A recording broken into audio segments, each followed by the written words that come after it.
Welcome to this episode of Consider It Blacklit.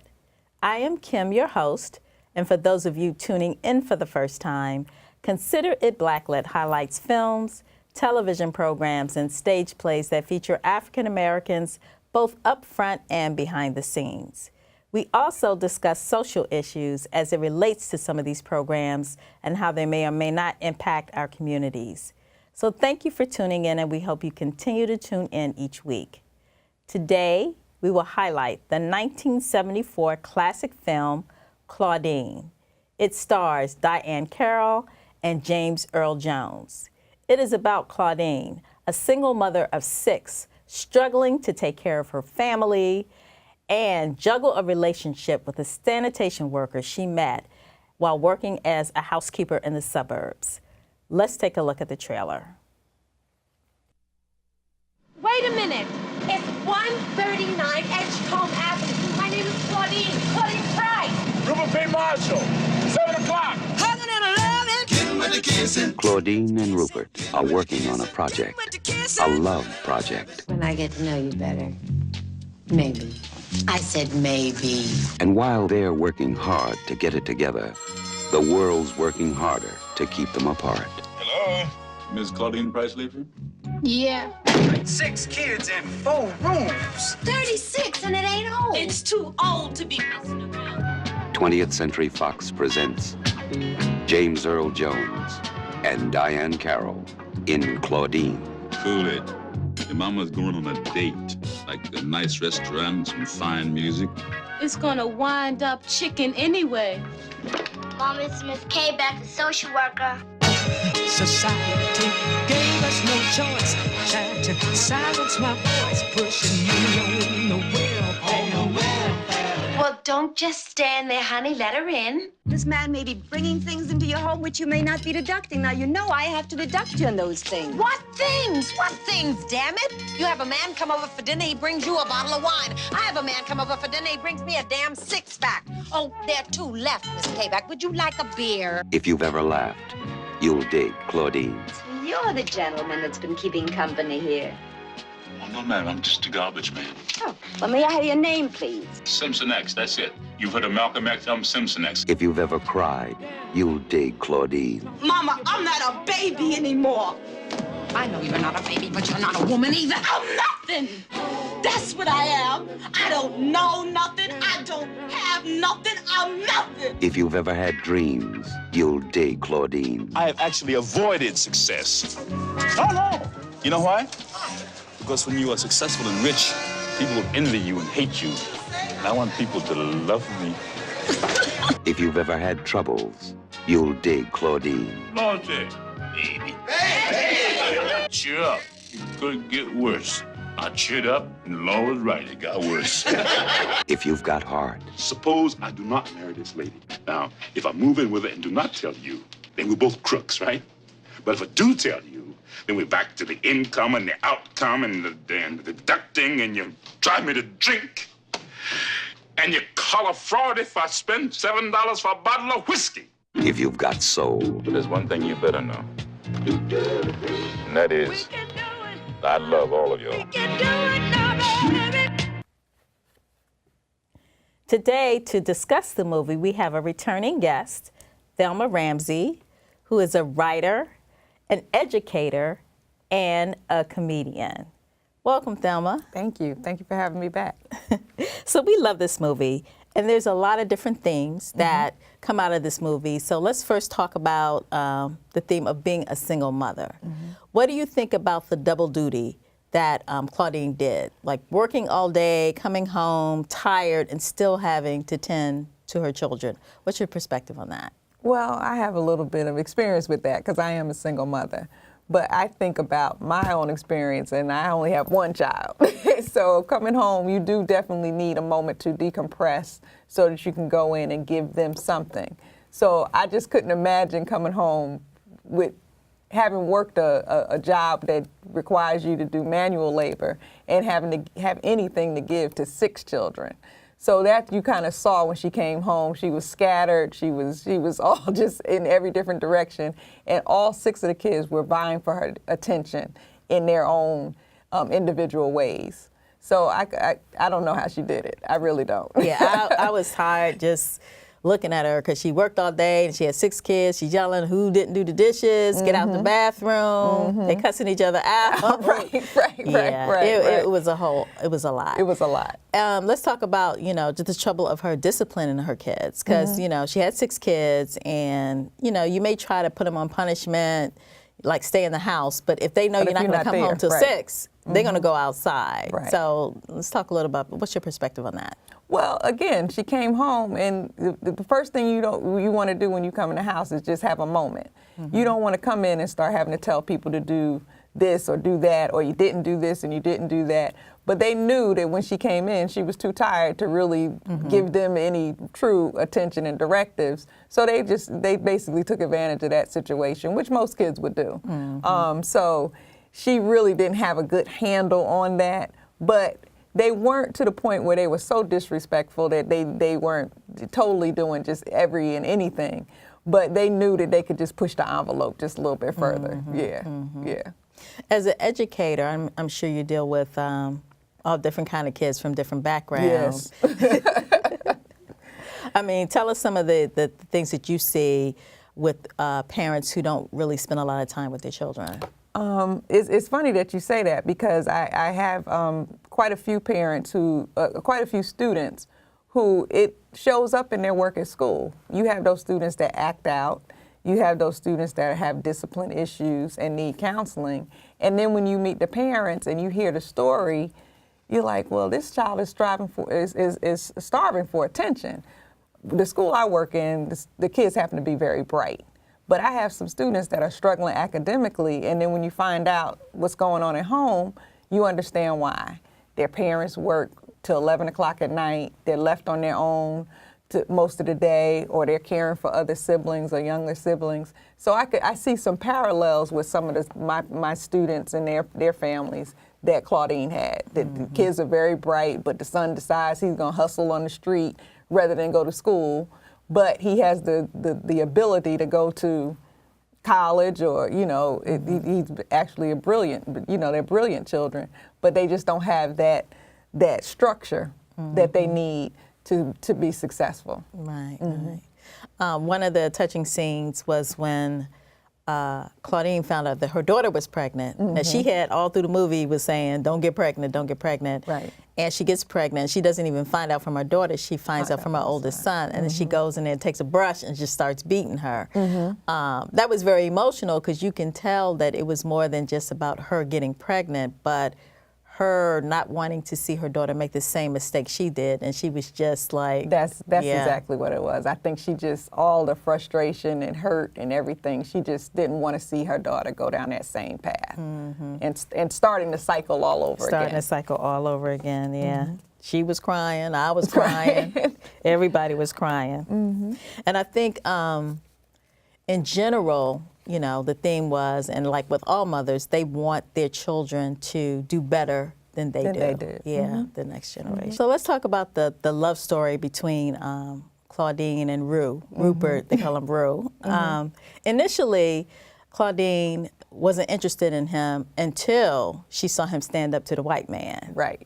Tell me what you think about that. I think what she saw in that was that she saw a man. Every woman wants somebody that they feel can protect them, can stick up for them, and can have their back. And I think in that moment, in the times that she was working for that family, she knows she really didn't have a voice, that this man probably could have a voice for her. So she really, I think she admired that, and she found that a little bit sexy. So she decided to give him a shot on a date. Yeah, I thought it was kind of sexy because, I never thought of James Earl Jones as really being sexy. I didn't either. He's always Darth Vader to me. Other than potted meat on his chest, he was fine. I was like, James Earl Jones a little built. I like that. Yeah, back in the day. Back in the day, right. Yeah. But it's interesting, Rupert's initial reason for dating her weren't the same. Right. Yeah. Right. Because when he was having a conversation with his coworker, and he was like, man, why are you dating somebody with 6 kids? And he was like, well, you don't have to try too hard, Right. You give her a glass of wine and a bubble bath. Right. She don't want much. That's what he was thinking. Yeah. Right. Yeah. And truly, I don't think she knew to want much. She wanted just somebody to take a little bit of the load off with just her coming home and being able to relax. I think that's why she went to his place, so she could just escape from it all. And decompress. So she didn't want much. Yeah. She really didn't. Her children initially didn't like Rue. Tell me what you think about that and why you think the reasons were. They made reference to sometimes that this was just going to be another one of those jokers that were in and out. So apparently, whether it was their fathers or other men that she dated, they felt like, you know, you're a mother with 6 of us, and these men are not going to stick around because it's too much responsibility. And they really didn't want to be bothered with, you know, another joker coming in and then not being there. So I think they saw it as just, you know, somebody else that's not going to be here for us, that's not going to really care about you, and we just don't want to go through that again. They just really didn't want to see their mother go through that again. Yeah, and even the oldest son also said, we don't need another mouth to feed in this house. Right, there's too many people in here now. With one bathroom, 7 people with one bathroom. Right. But eventually, Rupert made a connection with the kids. Why do you think that is? I think in each one of them, he saw something, and whatever it was, each of the issues that they had, he tried to hone in what those issues were. The middle son, he was smart, but he decided he wasn't going to go to school. He was out there shooting dice.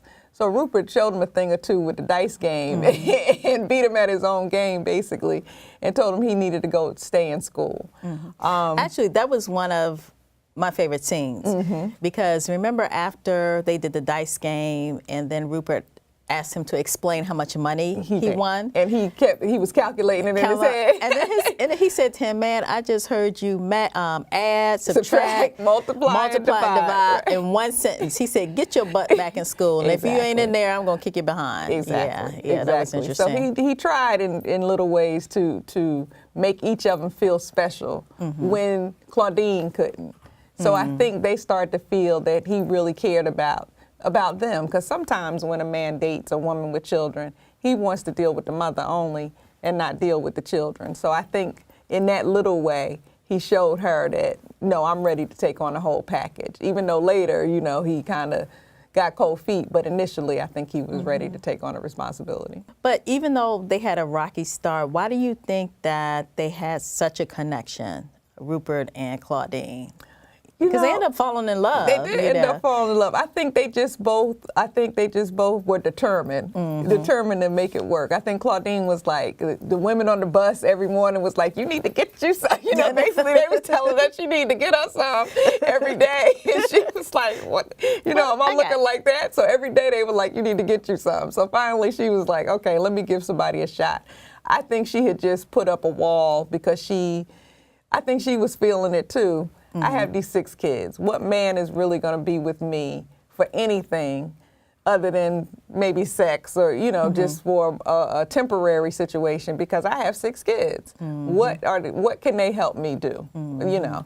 So I think when she finally realized that he wanted to spend time with her, he didn't mind being with the 6 kids. He didn't mind sitting over there in that little 4-bedroom or that 4-room apartment, reading his paper with a little hat over his eyes, waiting for the welfare lady to come. He didn't mind.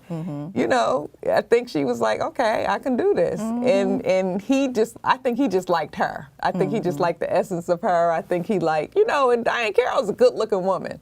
So, you know, she was a nice-looking woman, well put together. So he did, you know, fall in love with her and wanted to marry her, but he got cold feet. Yeah. And I like how the movie brought out like real issues with black men, because sometimes when black men do abandon black women, it's not necessarily all because they just want to mistreat them. I think society sometimes creates certain pressures. It's not an excuse, but I thought the movie did a good job of explaining, you know, why he may want to run away. You know, it was like, okay, she's on welfare getting this check to take care of her kids, but if I move the house, you're not going to give her welfare anymore.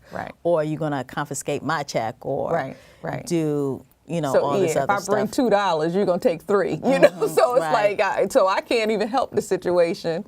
I would make the situation worse to a degree. So, you know, how is it helping? Because when they went to the welfare office, everything was fraud. You know, it was like in Roxy Roca's character, that would be fraud. It was like, you know, it was like he couldn't win for losing. He was like, you know, I love her, I want to support her, but, you know, I'm taking food out of her children's mouths as I'm moving there. Or they were like, well, we'll give the children support, but then we won't give you. It was crazy. It was crazy, and he just couldn't see himself doing that. Yeah. And it was interesting because after he went to the welfare office, then in his check, they garnished his wages for the other kids. And then he was like, now I'm going to take on 6 more kids. Right. Yeah, this was a well-written movie. It brought up, we talked about the single mother, we talked about the love story, but it had a lot of social issues, too. Yes, it did. I like at the beginning where Tarzan was shown on the screen, and the teenage daughter was like, why are you cheering for Tarzan? It was interesting, Right. Yeah, they tried to do little subtle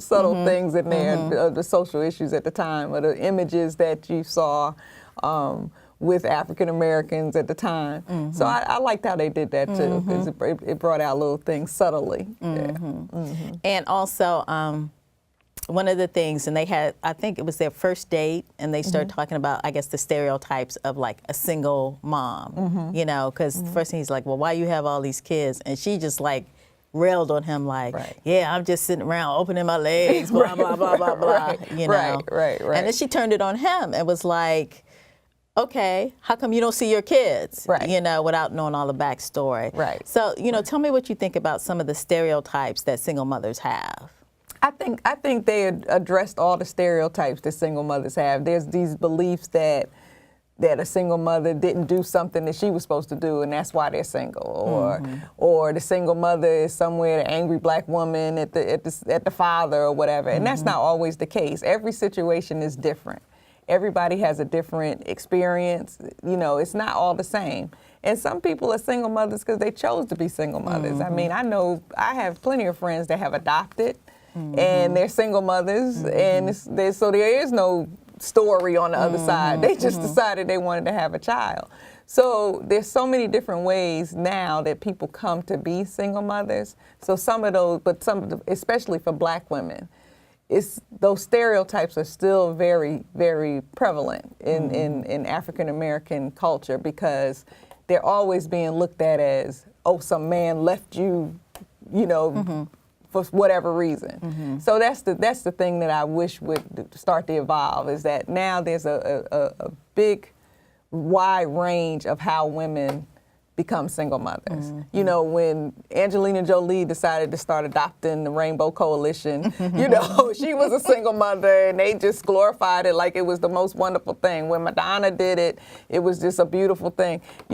So when white women do it, it's beautiful. And they're not even called, I don't even think they even call them single mothers. What do they call them? I don't know. There's no name for it. It's just, they're children, But when we do it, it's the single mother, the baby mama, and it's all these negative stereotypes that go along with it. So I think we have to start changing the narrative as well. But at that time, I think it did touch on the issues. I think it touched on it for the time. It kind of was ahead of its time to talk about it, to bring it to the forefront. Yeah. And on the flip side of that, I like how they addressed the stereotype of the man who doesn't have a relationship with his children. Right. Right. I don't use it as an excuse, but I thought the movie did a very good job of bringing what the real issue was. It was almost like, I can't win for losing, so I'm just going to pick up and leave town and not even work. Right. Right. So. And I think that's very real. Now, in some cases, there are some women who will take a man to court to get $2 extra.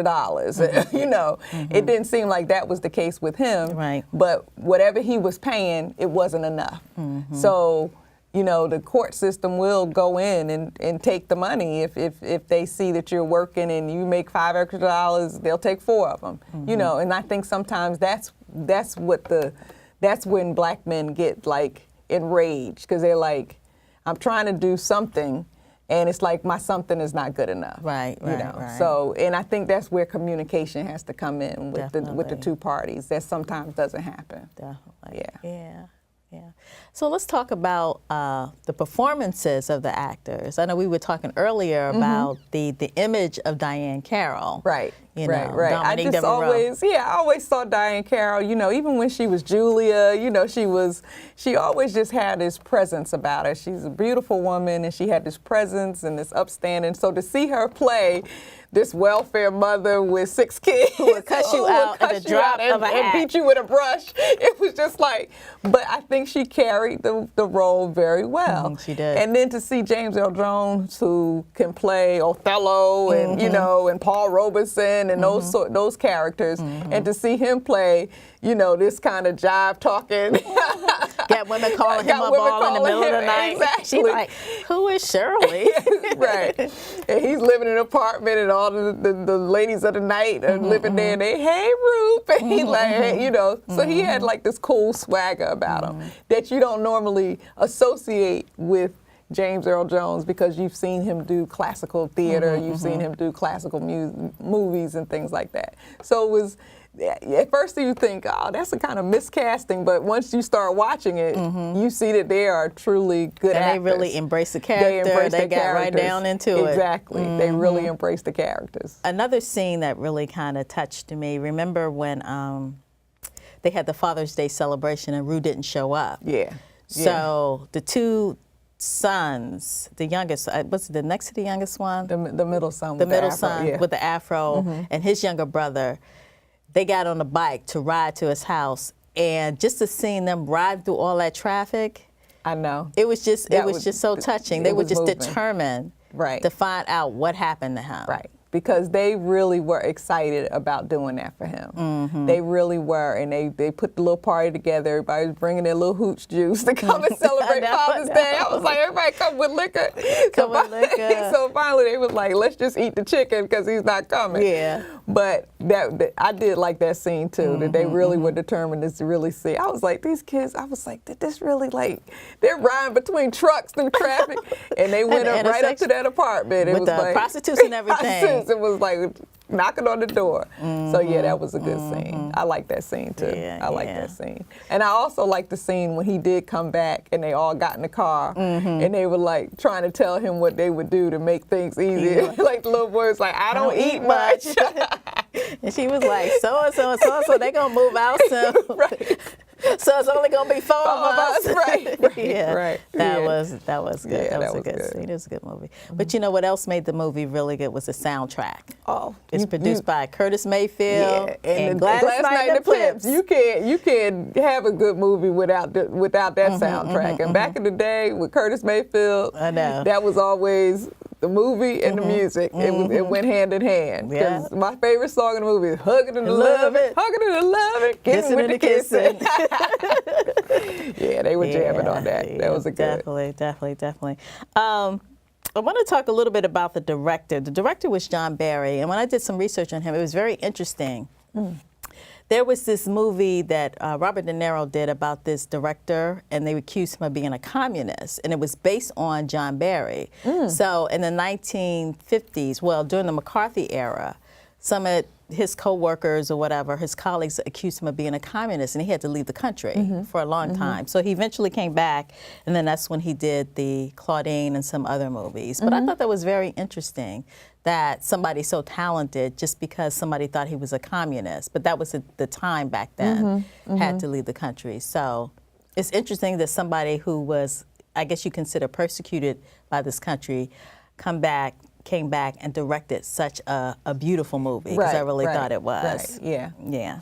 And to take on that movie at the time, like take on a black film, and during that time, it was the time of blaxploitation films. So for him to tackle even that subject matter as a director, you would think, you know, why would you want to do that? But he may not have even had a choice. Right. That might have been only films that he could get to direct, having come back, you know, and having been accused of being a communist. Right, exactly. He probably had to take whatever projects he could get. Right.